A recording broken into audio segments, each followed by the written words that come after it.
What's up, my dudes, boys? It's the best bit of information I've heard in like a decade. Star Yamaha signs the Chiz, boys. Chiz gonna chiz on that Star Yamaha, dude. Oh man, this is great. It's just one of those things in the like motocross news that just makes you feel good inside, you know? It's like, damn, dude.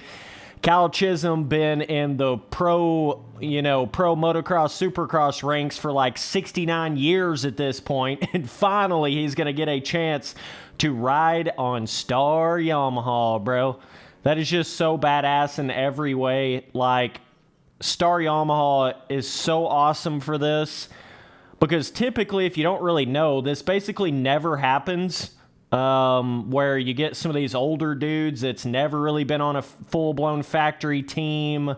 You know, they've never really had that kind of opportunity, and then they get older, and then they never usually get that opportunity. So, you know, nowadays it's so based with all of these, these factory teams in pro supercross. It's almost entirely based around they have to, like, sign you way earlier on in your amateur career. You got to be brought up through that specific team, through the amateur racing. You know, it's like it's getting more and more kind of against the privateer as far as getting on a factory team. It's almost like it's harder for just like an older privateer or whatever to get on those full-blown factory teams nowadays. And even Star Yamaha, interestingly enough, some of you guys didn't actually catch this bit of information, Star Yamaha actually came out and said them signing Kyle Chisholm is not even about the results. It's not about, them thinking Kyle Chisholm's going to go in there and do crazy amazing or anything like that. Like, it's not about the results. It's not about any of that kind of stuff. They literally just wanted to give him an opportunity that he's never really had before. That's why they did it. They literally came out and said that. So, big shout outs to Star Yamaha. I mean, Star Yamaha is just looking better and better, and this is just another one of those really cool things. I mean, damn, dude. So Kyle Chisholm came on there and made a little video as well talking about how, he's really thankful that all of his sponsors let him go and have this opportunity. And after he rides these East Coast Supercross races on Star Yamaha, I do believe he is going to go back to all of his original sponsors and his original stuff, privateer stuff that he was doing. So this does look to be just for the 2022 remainder of the East Coast Supercross races. So yeah, dude, I really think, and not just in this particular situation, but I really think a lot of these teams should look at doing this more. I know Kyle Chisholm is like an extreme example, but I mean, some of these teams should definitely look into picking up like Garrett Marchbanks and some of these other guys that, are more so on those like privateer style teams, but they're getting the results, they're getting the finishes, they're getting the good, all the good on paper stuff to be on a full-blown factory team. But a lot of them just don't get that opportunity like I'm talking about, or they get it one time and then never get it again. And we're starting to see a bit of a lot of these full-blown factory teams that sign these really young rookies coming from the amateur ranks. A lot of these dudes are having a lot of big crashes when they first start getting into Supercross. I know, Jet Reynolds is going through that right now. Even like, I think, Levi Kitchens, I think, had a big crash. I mean, a lot of these dudes coming through that haven't really had a whole lot of experience, they're struggling really bad in Supercross. A lot of these boys are. A lot of these, like, fresh out of the amateur rank kids are having a big struggle going from whatever kind of racing they was doing into the full-blown in the stadium Supercross. And I feel like a lot of these factory teams they would get better results if they every once in a while break out of that box a little bit and give some of these more experienced veteran privateer riders a opportunity you know, kind of that like Weston Pike style story, if you will, you know what I mean? A lot of these guys that didn't do that generic, you know, go through the factory team from Loretta's, you know, they didn't do that generic kind of sort of pathway through this shit. I think all of these factory teams should look more into the you know, the privateers like Cody Schock, Garrett Marchbanks at this point. All those kind of dudes should already be on full-blown factory teams. Garrett Marchbanks for sure should be on a full-blown factory team at this point. I mean, shit, he was running up there in his heat race in the 450 class at Daytona. Cody Schock obviously had all of his really good results in outdoors. You know, it just seems like we need to break away from this. They have to be from Loretta Lynn's champion and have had to have been on this, like, you know, Team Green or Blue Crew full-blown factory amateur program all the way up. I just don't like when they narrow it down to where it seems like there's only one way to get a factory ride, you know, or there's only one way to get that factory opportunity. I don't like that. I don't like anything about that because that builds so much more pressure on the riders. It makes the dudes that didn't get that factory ride when they were, you know, 16, it makes them feel like they have no hope.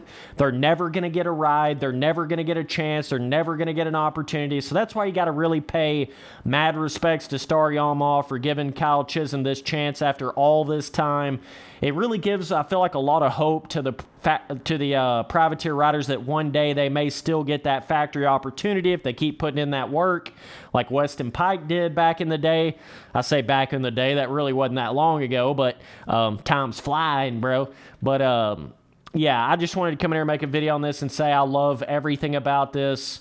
Kyle Chisholm, he just put that the Star Yamaha 250, the race setting on it's like a rocket, right? I just love everything about it, dude. You know, we're living in this day and age where this motocross pro racing shit, AMA pro racing shit is so cutthroat. It's so, you know, these kids work their whole fucking life for like this one opportunity to where they may or may not keep that factory ride. You know, they work their whole life, ride that bike every motherfucking day. This is all they do. And then they get to that opportunity, and then it's like, okay, it's either make it or break it for like 1 year or two in pro Supercross, and then if you don't make it happen, then you're basically fucked.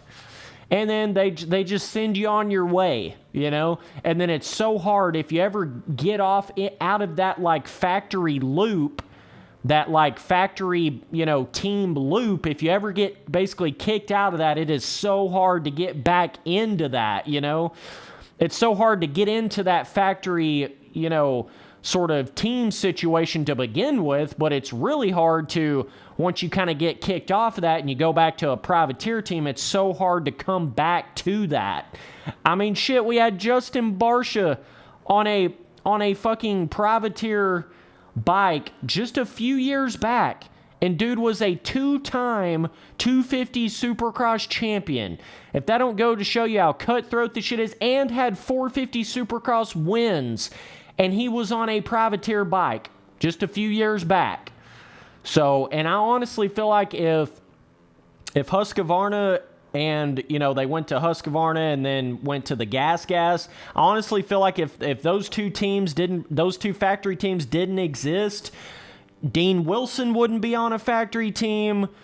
Justin Barcia wouldn't be on a factory team. I mean, thank God we've got a couple more factory teams kind of going right now to give these guys a little bit more of an opportunity. But, oh my God, man. It just seems like this Supercross in today's age, it's like almost more cutthroat than I feel like any other sport is. You know? It's just so... These guys work so hard for so long to get that such a short amount of an opportunity to prove themselves, you know? And from what I've seen, it's just like all it takes is one crash or one big mistake or one thing, and you basically throw away your entire life's worth of work riding and racing and amateur racing. It's like it's so easy to throw all that away. You know what I mean? That's kind of what it seems like to me. It's just so easy for, you know, you to have an injury when you get into the pro ranks, then you miss a couple years, then you're not as fast as you thought you was, or you can't get the results you're trying to get. And it's just like they kick you out the door so quick. But nonetheless, man, shout out to Star Yamaha. Just doing it for the shits and giggles, doing it for the love of the sport, doing it for all the privateers out there that never got that chance. I mean, that's what this is all about, man. So I had to come in here and make a video and just explain how badass I think this really is. Star Yamaha did not have to do this. Obviously, they've lost a shitload of their riders, pretty much all their riders except Christian Craig. Oh my God, man. Everybody's getting injured now. So, nonetheless, Chiz getting his chance, dude. I love everything about it. Love to see some positivity in the moto news. I know we've been getting a lot of injuries, a lot of dudes, you know, Ken Roxon pulling out of the series. Just been a lot of, you know, kind of shittier news. So it's good to just see some good shit like this, you know what I mean? Good shit happen like this. Kyle Chisholm's been in this game forever at this point. I mean, he's been there a while, bro. So, you know, he's probably going to soak that up, enjoy the moment, and just love to see it. Because otherwise, typically this would have never happened. You know, let's just all keep it real right now. Typically this sort of deal right here where a dude is like, you know, a privateer like that for so long, typically those kind of guys just never get a factory opportunity. They never really get that factory chance like that, and especially this late in somebody's career. You know, Star Yamaha basically just threw all that shit out of the window, like age, all that kind of stuff, and just did it for the love of the sport. They did it for the love of the overall sport, privateers, that chance, giving some dudes some hope. I mean, I just love everything about it. And hopefully the sport can grow better in the future years and get more of those opportunities for these guys. Because as of right now, I personally think it's just way too cutthroat. It's almost like it's not even worth trying to be a pro Supercross rider. It's not that it's almost not even worth. It's definitely not worth trying to be a pro Supercross rider. The amount of investment you'd have to put into it, the time, the everything, and then to just might get that little chance to prove yourself for like a year or two. You don't even really have that much time to learn the shit. It's almost like you got to be a Supercross championship contender before you ever even get on the track. You know what I mean? To even really have that good of a shot at making it. It's unbelievable at this point, but man, it's tough, you know. These guys don't have a lot of years to prove themselves, and if they don't prove themselves, they pretty much get the boot instantly. So, nonetheless, shout out to Kyle Chisholm. Amazing. Love it. Love everything about it. Would love to see him get a good result on that Star Yamaha 250. That thing's bad to the bone. We all know it. But, yeah, dude. Shout out to Star Yamaha. This is really just a paying mad respects to Star Yamaha video for this, because I've been waiting on something like this to happen for a while. Love everything about it. So either way, man, appreciate you guys watching all the videos. See you boys on that next one. Later, dudes.